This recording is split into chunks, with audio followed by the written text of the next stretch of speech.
Je suis ennoblisseur de matières délaissées. Ça fait plus de 20 ans que j'expérimente sur ce qu'on considère comme des déchets. Les produits de consommation qui sont malheureusement considérés comme des déchets, pour moi, sont une ressource. Et j'ai décidé justement d'établir l'intégralité de ma démarche artistique sur nos déchets du quotidien, qui sont malheureusement responsables de pollution, qui sont jugés sans valeur, qui sont déconsidérés.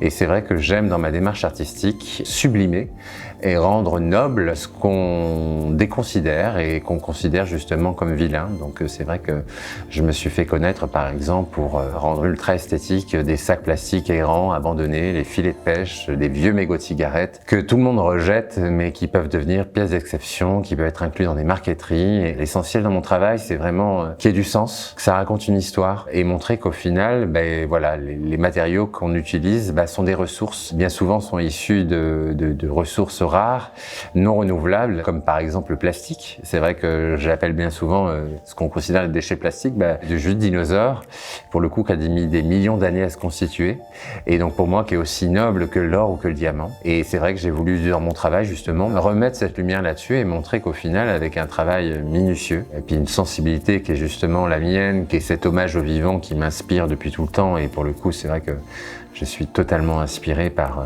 ce vivant, et notamment la flore et la botanique, de montrer qu'au final, la métamorphose de ce qu'on considère comme un déchet en fleurs graciles et extrêmement esthétique, pour moi, est un message puissant. Montrer que justement, quelque chose qui est négligé peut devenir ce qui est plus joli sur Terre.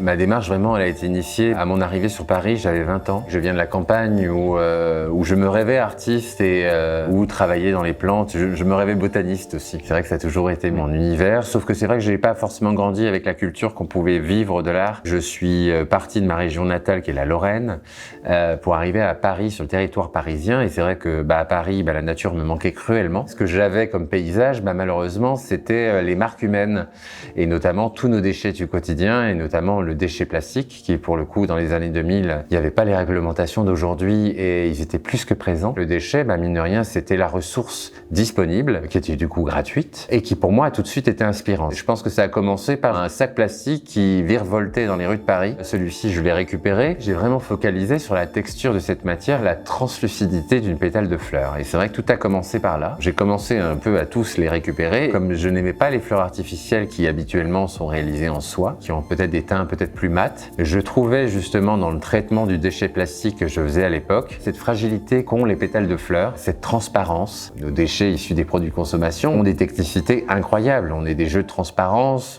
ont des solidités, et c'est vrai que pour le coup, je trouve que ces matériaux ont vraiment un aspect ultra organique. Tout ça, j'ai voulu justement le révéler et montrer qu'au final, un vulgaire déchet plastique peut devenir quelque chose de magnifié, de sublime, et pour le coup, on est vraiment sur l'ode à la métamorphose. C'est vraiment l'histoire de la chenille qui se transforme en papillon.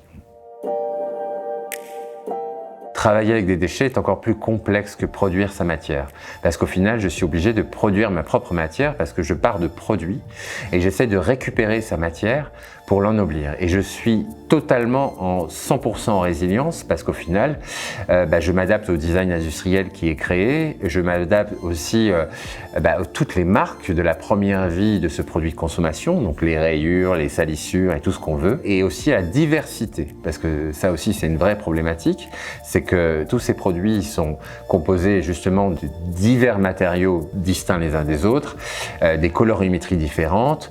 Donc c'est vrai que c'est s'adapter à tout ça et avoir une réflexion. J'ai tout ça sur une table et je fonctionne avec résilience. Et travailler avec le luxe, ça s'est fait petit à petit et j'ai la chance de pouvoir à chaque fois créer une aventure unique, métamorphoser aussi les déchets des clients pour lesquels je travaille, et puis à chaque fois je le baptise vraiment comme une aventure porteuse de sens.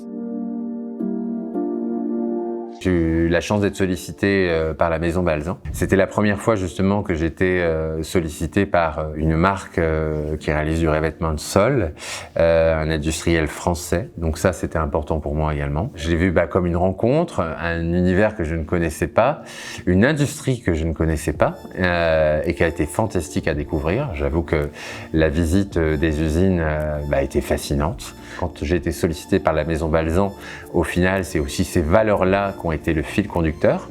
C'est qu'on racontait à peu près la même histoire. Et moi, c'est ce qui m'intéresse quand je choisis, au final, les clients avec lesquels je collabore. Je pars du principe qu'un message, ça se fait pas tout seul, ça se raconte à plusieurs. Et c'est important de collaborer avec des entités qui se ressemblent. Pour moi, c'était une nouvelle aventure. Ça a été une des premières fois, au final, où je travaille sur le motif, surtout sur une application de surface, en tout cas un revêtement de sol. Ça, je ne l'avais jamais fait. Et j'ai adoré cet exercice. Cette notion symbiose est le lien direct avec la boucle circulaire et l'économie circulaire. Dans le vivant, tout est symbiose. C'est-à-dire que tout est lié, tout est ressource. Cette thématique de symbiose, c'est quelque chose qui m'anime fortement. Dans l'illustration du motif, je me suis beaucoup inspiré de cette symbiose des champignons. Le motif que j'ai imaginé, que j'ai illustré, au final reprend directement les structures des champignons ou des récifs coralliens. L'ensemble des motifs surdimensionnés, c'est des modules qui vont s'enchevêtrer, se lier. Tout élément a une place. Tout élément a une présence et personne ne disparaît et l'enchevêtrement devient un lien. La priorité, c'était le motif, l'illustration. C'est-à-dire que la scénographie, au final, n'a pris naissance qu'en juillet, quand même moi, j'ai découvert les rebuts de la production. C'est ce fonctionnement avec résilience, c'est qu'on avait un lieu, on avait des contraintes, et on a la contrainte des rebuts, qui au final ont donné la naissance à des îlots où le motif devenait en fait comme un champignon en volume. On voit ces fleurs un peu surnaturelles qui ont été justement réalisées avec les chutes de la production. J'ai réalisé des pétales que j'ai ensuite justement thermoformés. On est sur des fils éconil, donc dérivés des produits plastiques. Vraiment, c'était un peu de la sculpture à chaud, un peu comme habituellement. La spécificité que j'aime beaucoup, on le voit quasiment pas, mais j'adore ce qu'on voit pas. Là, on a tondu une grande partie des éléments de tuft. On avait une poussière de fibre. Et cette poussière de fibre, j'ai donc décidé de la réemployer, de m'en servir comme finition, de l'appliquer à l'arrière des pétales pour justement avoir une finition organique. Les tiges de ces fleurs surnaturelles ont été réalisées, en tout cas avec les chutes de fil de la production. Et il y avait aussi des chutes de fil blanc que j'ai teintées dans l'atelier. Et ces chutes de bobines donc, ont été travaillées en tressage, ont été tressées. On formé une corde. À l'intérieur de cette corde, il y a une tige de laiton qui permet de donner la structure. Et ce galbe est un mouvement justement organique qui sert justement de lien entre le module des chutes de prod, comme un îlot, un champignon en 3D qui sort de ce décor, de ce paysage. Et du coup, naissent ces fleurs surnaturelles, constituées avec mes éléments de prédilection, mes éléments signature qui sont la pollution plastique. Donc là, on retrouve mon travail de plissé autour du sac et film plastique. On retrouve mon travail autour du PET, donc je travaille un peu comme le verre. On a cet effet cristallin, donc avec des étamines, un peu comme des antennes. C'est un peu des fleurs un peu avatar, un peu surnaturelles. Et on retrouve justement les étamines des fleurs au fond qui sont simulées par des filets de pêche et cordages que j'ai glanés plage du Sud-Ouest. Là, c'est vraiment la partie de la métamorphose. De ces champignons sortent ces fleurs surnaturelles et de ces fleurs surnaturelles naissent des fleurs et cette cascade de fleurs est un peu l'image un peu des spores des champignons. Ces petites graines messagères vont se disperser au vent et porter ces fruits qui sont ces fleurs réalisées en sac et film plastique. Et là, on retrouve des déchets de la Maison Balzan qui sont à l'intérieur des étamines. Donc là, pour le coup, c'est un travail très minutieux où on voit justement une petite couronne stellaire de fibres. Donc en fait, c'est les fibres défibrées qu'on a récupérées, qu'on a réunies et qu'on a travaillées en étoiles. Et ensuite, qu'on a travaillé en perlage sur le bout pour simuler justement les étamines des fleurs.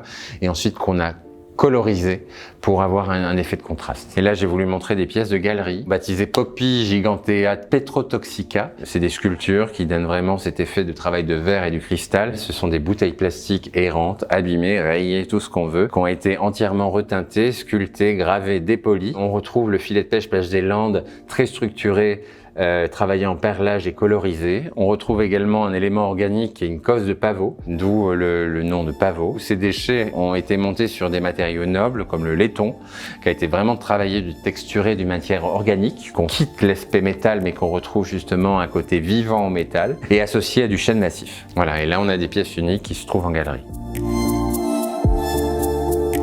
quand j'ai visité l'usine et notamment le traitement des rebuts, en tout cas des chutes de production, tout avait une place. Les chutes de fil étaient triées et ensuite amenées au recyclage. Le fil était de l'éconil, donc recyclage de PET, de bouteilles en plastique.